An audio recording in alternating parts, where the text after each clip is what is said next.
Welcome to USA Global TV and Radio, where our mission is to provide education, entertainment, hope, and inspiration. USA Global TV and Radio connects you with experts and audiences all around the world every single day to help you succeed in business and to live a richer life. Visit us at usaglobaltv.com to learn about career and life-changing training and mentoring programs like the Listening Mentor. Subscribe to our newsletter to stay informed about our special programs and offers. Discover how you can become a guest on one of our shows or a host or producer of a USA Global TV and Radio show of your very own. That's USA Global TV and Radio, where the doctor is always in.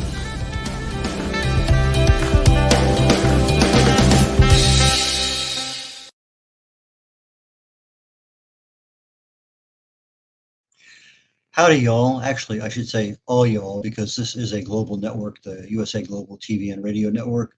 And I'm Red.olaughlin, and we're on Talking Heads. We can also be found on Amazon Fire, E360 TV, Zizzle, YouTube, a lot of locations. I believe there's 55 shows that are available on the USA Global TV and Radio Network. And this is just one of them. I do a presentation generally somewhere between 4 and 8 weeks. Right now, we're just the very beginning of the heart of health. And on the heart of health, I'm looking at, initially, it was going to be primarily the heart. But as I started doing some research, I'm thinking to myself, okay, we have emotional health, we have gut health, and we have heart health. Those are the three big ones that we really need to concentrate on. But even if we're concentrating on some of them, other things can happen in life. And when I look at life, well, aging is one of them. And so let's go ahead and get the slides started here. Get that thing going. There we go. Disclaimer, I'm a researcher, never been in the medical field nor the pharmaceutical field.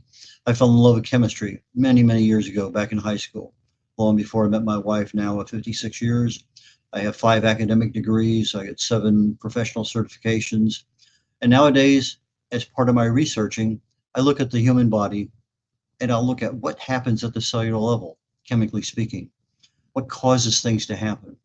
If you treat a cause, you have a decent shot at fixing something. But if you're treating symptoms, you're always going to be treating symptoms because you're not treating the cause. And the real root cause of the problem can continue to emanate, and you don't know what's going to happen down the road. And as always, all of my programs in this venue are for education and awareness. So let's bump up here. A few years ago, I wrote a book called Longevity Secrets for Healthy Aging, How to Live to 100 Years of Age with the Body of a Healthy 50-year-old and Mind of a 25-year-old. And I talked about 2 primary causes of aging. To me, at that point in time, were the 2. Human growth hormone that decreases over time, and the telomere length that shortens, but it's not as simple as the word shorten sounds. But there's some other ones that we talked about last week, and I'm going to go into detail on each of these today. So genomic instability, cellular senescence, autophagy, deregulated nutrient sensing, stem cell dysfunction, mitochondrial dysfunction, and chronic inflammation. So let's go ahead and start out. Human growth hormone, HGH, somewhat familiar to many people. But as we get older, we make less and less. So as a toddler, I may be making, let's say, 2,000 milligrams a day. But as a teenager, I may be down to 1,000 a day. And I get to age 70, it may be down to 100 a day. But way back when I'm growing, that human growth hormone is the 800-pound gorilla in the room. It's the one that's in charge of your growth to make sure that your bones are developing, your organs are developing, your whole body is going, everything is happening properly. So as we get older, we start having a problem because our body doesn't make as much. And so as such, we kind of open the door, at least a crack, maybe a little bit more, for age-related diseases and other things, because that one particular hormone is just not as prevalent as it used to be. However, we can increase it pretty easily. Fasting, by far, 24-hour fasting is by far the easiest way to increase human growth hormone. There are some other ones, nutritional balance, making sure you get all of the the nutrients you need on a daily basis. Exercise, but it's a specific kind of exercise, what they call high intensity interval training. In other words, you're maxing out your heart rate for brief periods of time. Quality sleep, stress reduction, all of these things I just talked about are your lifestyle. And it's amazing how many things they affect. If you're not getting quality sleep, you're not getting exercise. I'm not talking about HIIT exercise. I'm talking about exercise in general. If you're reducing stress, if you're not getting balanced nutrition, a lot of things from a health perspective can happen. If you're obese, if you're taking in a lot of trans fats, if you're not watching what you're eating so toxins get into your body or through your personal care products, a lot of issues there that cause HGH to decrease. High insulin levels, inflammation, hormone imbalance, lots of things there affect our HGH. So if I'm looking at wanting to do one thing well, try adopting some kind of fasting program. Dr. Walter Mondo, can't remember the last name. Walter, anyway, he's with the University of California, and he came up with a program for a 3-day fast and a 5-day fast. And the 3-day fast, because it causes the body to get rid of everything, we're going to talk about autophagy in a moment, basically resets your immune system right back to zero, and you're back in the ball game again, all through fasting. He has a 5-day fast that resets the pancreas, where you can have a really decent shot at overcoming type 2 and even in some cases type 1 diabetes. But Walter Longo, Longo, I would definitely, if you have problems in those areas, give him a check out, because there's some things in there you can do. So let me go ahead and move to the next primary one that I talked about, telomere length. At the bottom of our DNA, we have a thing called a telomere. If you look at a typical shoelace, at the end there's a plastic caplet at the end. That plastic caplet keeps the shoelace from unraveling. Well, in a sense, the telomere does the same thing. The DNA will replicate over a period of time, which means that this one DNA now becomes 2 DNA. Everything that's in the first one is in the second one. At least that's the master plan. There's things that can happen. But as that cell replicates, a little bit of that plastic wears off. If I think of it as a roll of pennies, you get 50 pennies in a roll. And so if I have 50 replications of that cell, and each time I only lose a penny, then that means I get 50 replications out of the life of that cell. But if I have things that I'm doing, I'm not getting decent sleep, I have too many toxins, I'm not taking care of stress, I'm overweight, I'm depressed, my diet is not worth talking about. There are a lot of things that I can do. So instead of losing 1 penny every time a cell replicates, maybe I'm losing 2 or 3 or 4 pennies. So in other words, the telomere is going to shorten by a little bit or by a lot. And that determines, you want it to be as little as possible. If you're doing a lot each time, then instead of getting 50 replications per that cell, which you would normally get in a lifetime, then maybe you're only getting 40 or 30. And so that does have a difference on how long your life is. So if I can reduce the rate of shortening by different things. Now here, exercise is not the same thing as high interval intensity training. We're talking about walking, we're talking about strength training, balance, a lot of things that are typically thought of as exercise, but it's exercise on nearly a daily basis. I think most of the research says 120, 150 minutes a week. So if you do 5 days, is 30 minutes a day, 20 minutes a day. That's a mile or 2 walking. It's not a whole lot, but it's out there, sunshine, fresh air. Anyway, those are things you can do to talk about your telomere length, keeping it within a low range of the rate of change. Let's talk about some other things. Genomic instability. When that happens, instead of getting just a few DNA mutations when the cell replicates, I get a bunch. Now, as that cell replicates, everything that's in that DNA is copied to the next cell. but sometimes the process by which a cell replicates gets disrupted, becomes unstable. When that happens, we don't fix the DNA mutations as they occur. Our cells are pretty smart. Something in there is not working right, it's going to go in there and fix it. And normally there's a few, but they get bombarded all the time, and our cells are constantly in that fix mode. But at that instant of creation, we'd like to have this cell look at that cell exactly the same, because now we're transferring exactness. But if I'm now have a mutation that occurred that didn't get fixed, the next time that cell replicates, that mutation is going to be part of that next cell down the road. And it's a major portion of premature aging when I have this genomic instability. Very, very common in cancer. Again, genes are increasing the number of mutations. The cells are increasing the number of mutations as things occur. Genetic diseases, chemical agents, biological, we're talking infections, viral, those kinds of things, radiation. A lot of things can affect our genomic stability. So as I'm looking at what am I eating, what am I doing, my environment, those all affect that.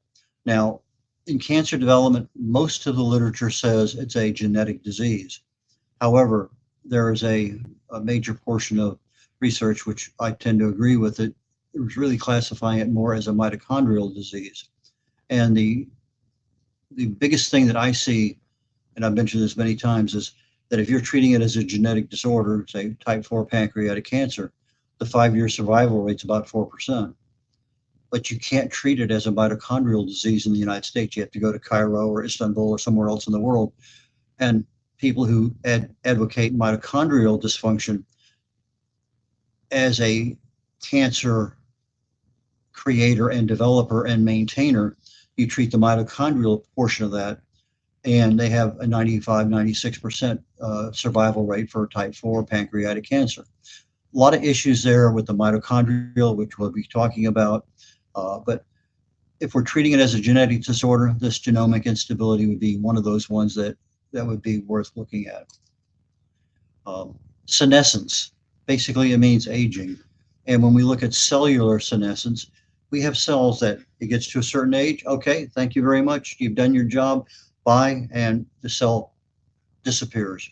It kills itself. It's called apoptosis.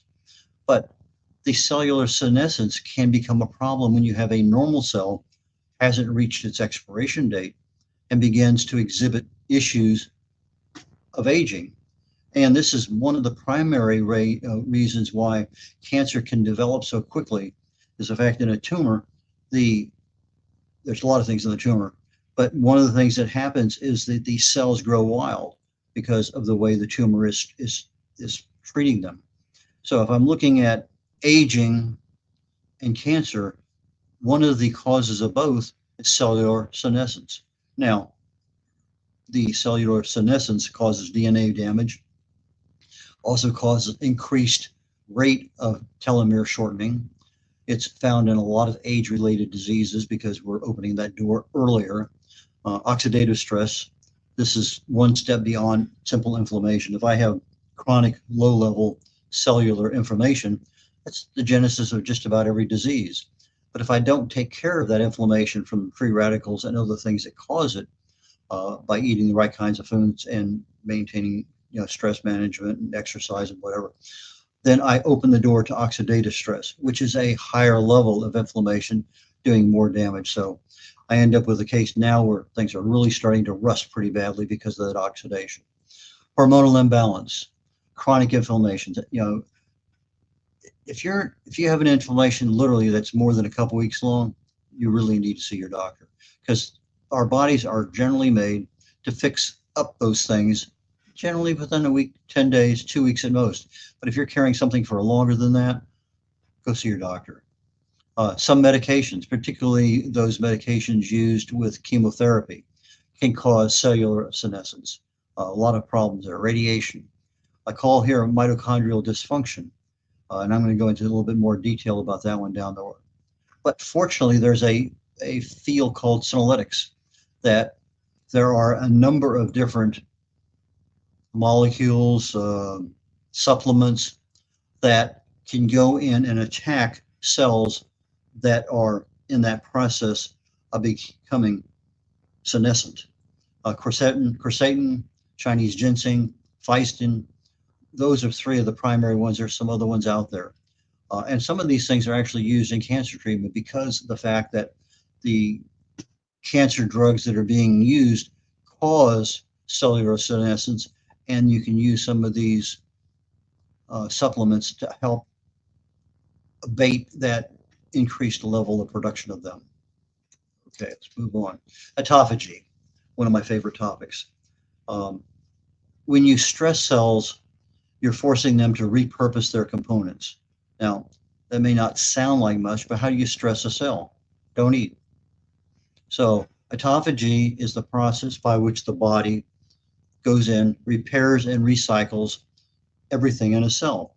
I think of a cell, and over time, it's got a little bit of garbage, a little bit of stuff wears out, but nothing's there. Everything stays in the cell. Pretty soon that cell just kind of fills up, and the cell is just not performing the way it's supposed to.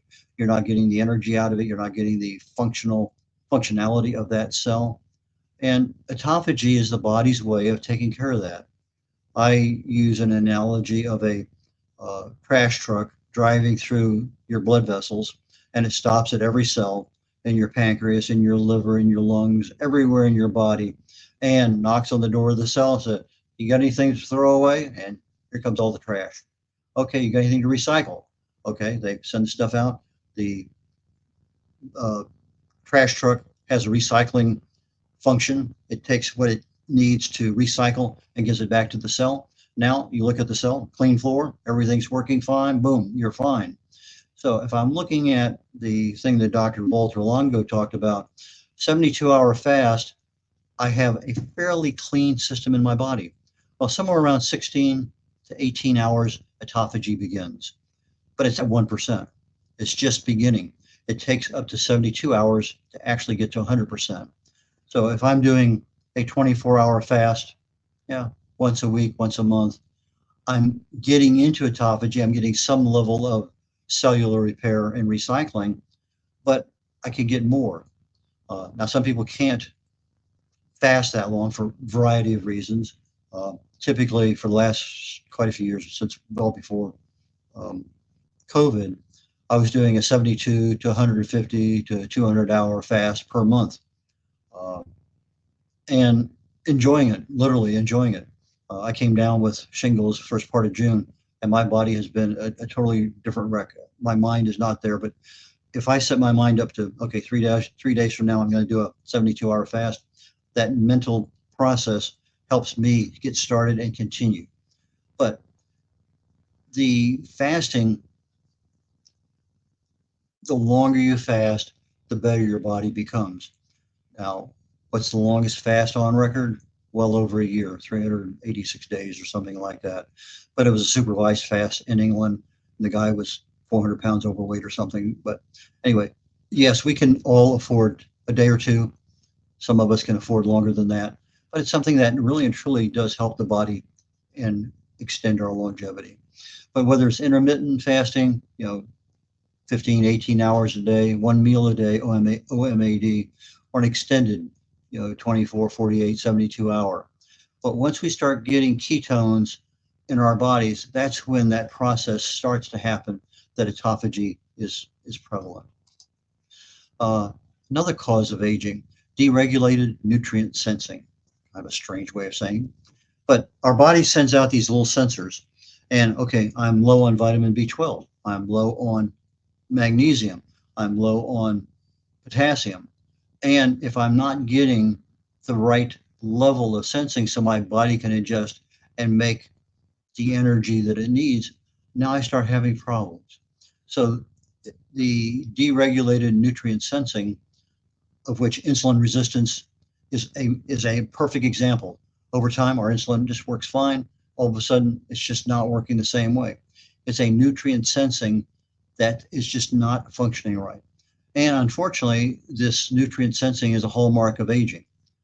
Typically, we have phases our cells go through and our bodies go through of growth and conservation. And when everything is working fine, we grow when we need to grow, we conserve when we need to, and a lot of things are going on. So if I'm looking at this NSN, nutrient sensing network, it includes autophagy, naturally, the mRNA function, that's where we pass things on from one cell to the next. And that's how that mRNA vaccine got started with COVID, thinking that, hey, if I can do this with mRNA, why not make a vaccine and boom, boom. Well, maybe not. Anyway, protein synthesis is something that we need, regulating our metabolism, the mitochondrial function. A lot of those things are part of this nutrient sensing function of our body. mTOR, IGF-1, AMPK, SRT, those are all functions that want to cause us to age.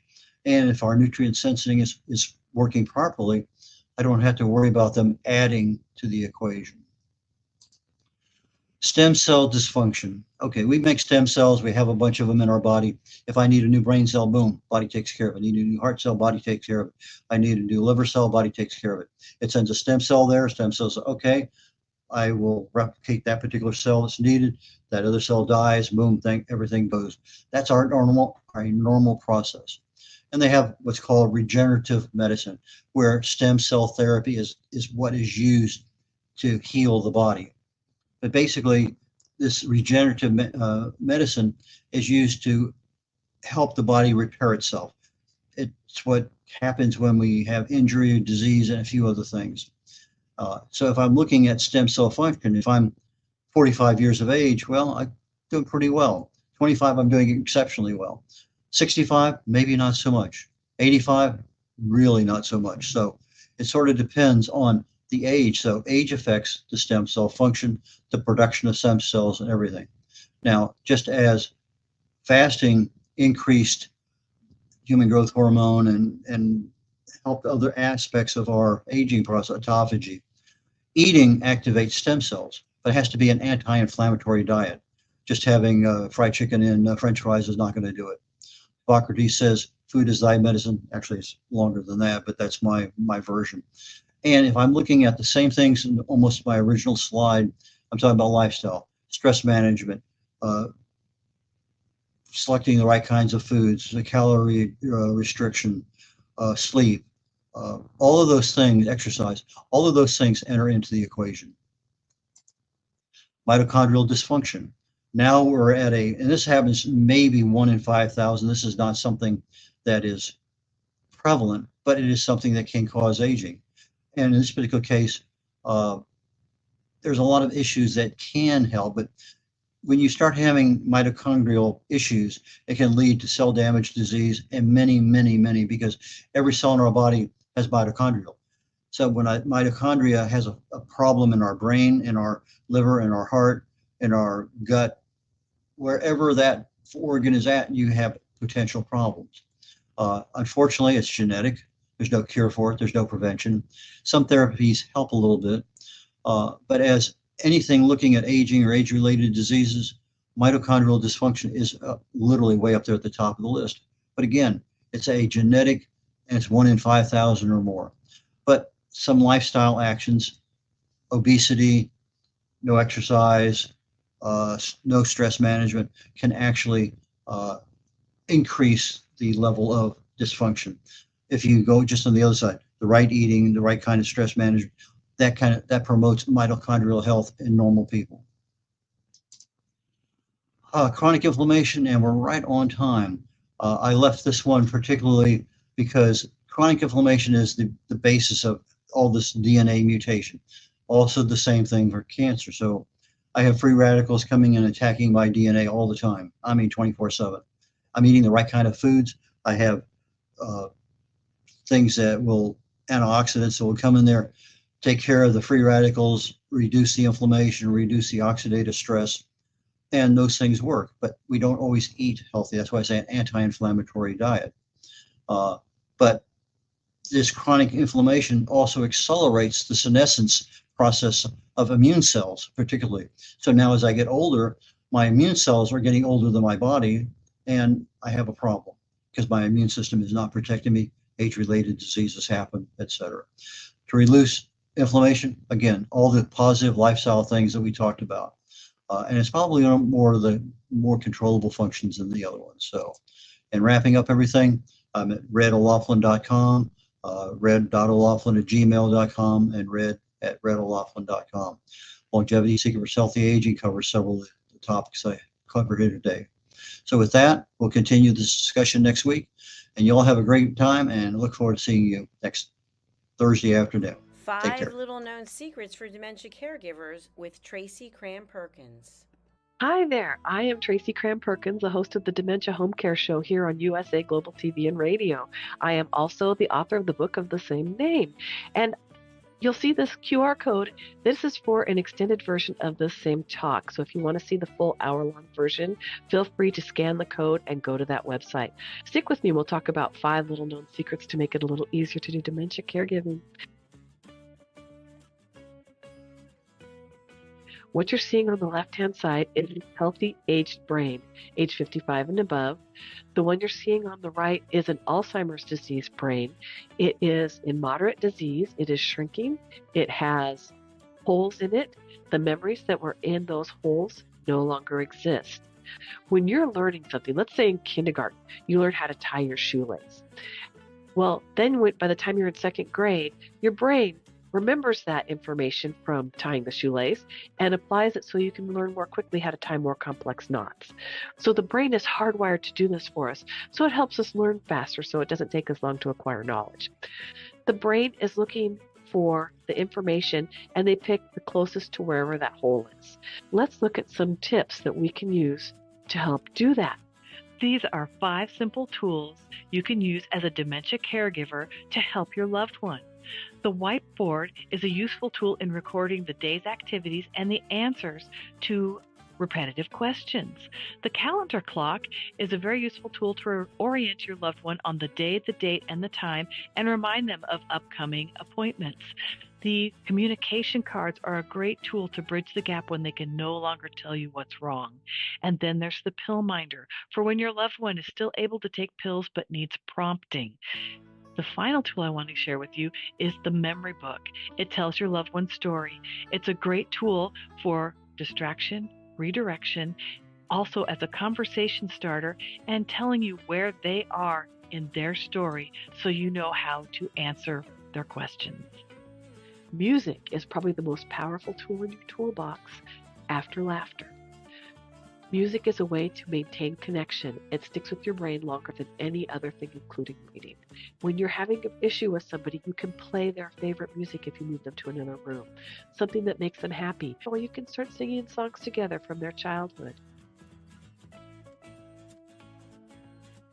These are some of my favorite books for caregivers. My show airs on the 3rd Tuesday of every month, and you can view past episodes on YouTube. Thank you, everyone. This program has been brought to you in part by Tracy Cram Perkins. Connect with her and order her book at tracycramperkins.com.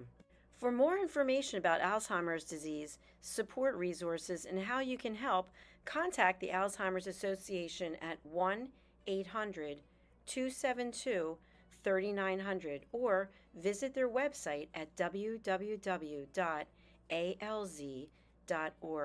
They offer 24/7 helpline support and a wealth of information to assist you and your loved ones. USA Global TV and Radio proudly presents our partner and sponsor, Mr. Philip Sykes and the British School of Excellence. Building confidence, changing lives. And now, proudly presenting The Polished Professional. On a transformative journey with the British School of Excellence's comprehensive suite of masterclasses, crafted to elevate your professional and personal life. 8 outstanding modules will elevate you to the next level. Module 1, Exploring Life's Purpose, delves into the depths of self-discovery, guiding you to chart your unique path to fulfillment and success. Module 2, Mastering Professional Presence and Confidence. This masterclass is a deep dive into the art of self-assurance and commanding presence, which is essential for standing out in today's competitive landscape. Module 3, Learn the Secrets of Visual Impact, how to curate a personal style that amplifies your professional brand. Module 4, mastering professional etiquette and communication excellence, navigating the nuances of corporate interaction with grace and tact. Module 5, elegance in eloquence. We impart powerful techniques to captivate and persuade any audience with your oratory skills. Module 6, unlock the potential of your emotional intelligence, EQ, and harness the ability to connect, empathize, and lead with emotional savvy. Module 7, mastering DISC, building a gateway to understanding behavioral styles, fostering better personal and professional relationships. Module 8, mastery in dining etiquette, building your confidence to perfect the subtleties of dining with finesse, enhancing your social savviness at any table. Step into the Polished Professional program where poise, elegance, and excellence aren't just taught, they are instilled for life. Join us to redefine your potential and polish your professional edge. To learn more, go to thebritishschoolofexcellence.com. The British School of Excellence are investors in people. Let us invest in you.